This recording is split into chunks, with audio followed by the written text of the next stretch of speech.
Hi ladies, I'm Ann Madden, the founder of Proximity Telehealth and a physical therapist who focuses on pelvic floor function and return to activity for women from pregnancy all the way through fitness. So today I'm talking about how do you know if you're ready to return to activity after you've had a baby. So I'm going to focus on 3 ways that you know you're not ready to be returning to the activity that you're doing. Nowadays we see that women are doing so many different athletic activities, from walking to CrossFit to marathons. So how do we just sort of blanketly say that you've had a baby and you're ready to return to activity when they are so widely different? Walking versus a marathon is a lot of different stresses on your body, on your pelvic floor, on your abdomen. So here are 3 very common signs that I see that you're not ready to return to the activity you were doing. The first one is incontinence. This is the leaking of urine or feces without intending to.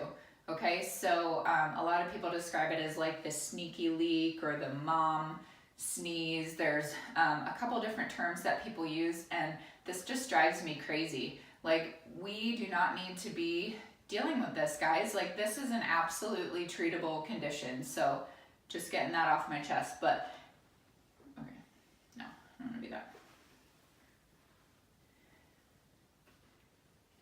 Hi ladies, my name is Ann Madden and I'm the founder of Proximity Telehealth and a physical therapist who focuses on pelvic floor function as well as returning women to activities they love after they've been pregnant and would love to return to fitness.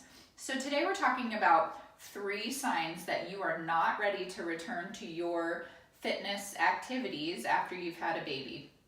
So the very first sign is incontinence. This is leaking of urine or feces with any sort of activity. So it could be jumping, it could be coughing, sneezing, walking. I mean, it really could be anything where that is happening. This is super common after having a baby, so A, you're not alone in this, that incontinence is a problem, but what it is telling you is that your system is not prepared for the amount of stress that you are placing on it. So whether it's the amount of pressure down when you're jumping, whether it's the way your body is handling the pressure of sneezing, it's overwhelming your system and your system is not prepared to handle it. So if you continue to do that activity on top of a system that's not ready to handle it, you're going to start causing yourself a whole lot more problems down the road. Okay, so that's the first one, incontinence. The second is a bulging or heaviness. Prolapse is the other term that you may have heard, pelvic organ prolapse. So I have my pelvis here to show you. So your pelvis sits right here in your body. This is my hips. These are the hips of the pelvis. The pelvic floor sits within that pelvis. People describe it as a hammock or a bowl that is holding inside your internal organs. So it's holding your uterus, it's holding your bladder, it's holding your rectum, it's holding all this stuff that's inside, basically holding it inside your body. What can happen after you have a baby is everything's been all smashed up in place. You have your baby and then things sort of have to get back to their normal spot.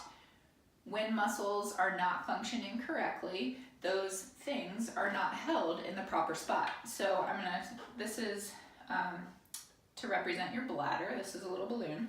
So your bladder sits in your pelvic floor kind of in the front here. So if this pelvic floor is being overwhelmed or unable to coordinate itself to hold this in, you can actually have that bladder or uterus or rectum push toward the opening. And then as you add pressure down, it continues to push it toward the opening.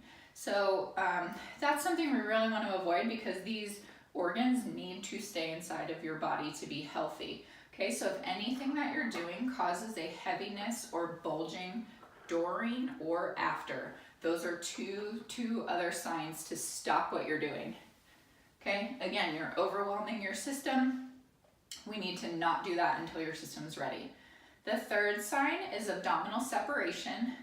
Diastasis or diastasis recti are the 2 ways that people will pronounce that. What we're talking about here is this portion of your abdomen, so your 6-pack portion of your abdomen. What I want to emphasize here is that your abdominal muscles are two separate muscles to begin with, okay? Some people, when they find out they have a separation, think they've actually had a tear in their muscle, and that's not true. You have two muscle bellies that sit like this, okay? As you're pregnant, we get a lot of pressure out. Sometimes we'll get a separation during that pregnancy, and many women will have that go back together and get strong. There's about 35% of women that doesn't happen with. So that's what we're talking about, is that these muscles are not coming all the way back together and they're not strengthening that piece of tissue in the middle. The way you will know if you're having problems with that is you'll see a bulging in this region. So I have another video that shows you how to test for this. So if you pop over on the website, look for the check diastasis video to figure out, you can test pretty easily while laying on your back.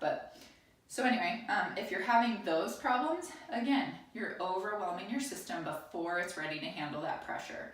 So again, let's just say the three things. Incontinence, so leaking, prolapse, the bulging in that pelvic region, and abdominal separation. Those are three. Absolutely stop what you're doing. This doesn't mean you won't be able to return to that exercise, but it does mean that you are overwhelming the system to the point where you could cause significant problems. Okay, that's what we do here at Proximity, is we help women handle these stresses, handle these pressures in their abdomen. That's what we do. So I'm really excited to let you know that there is help out there and that there are trained specialists that can help you get back to the activities you love. So have a wonderful day, and I hope to see you soon as a patient. Thanks.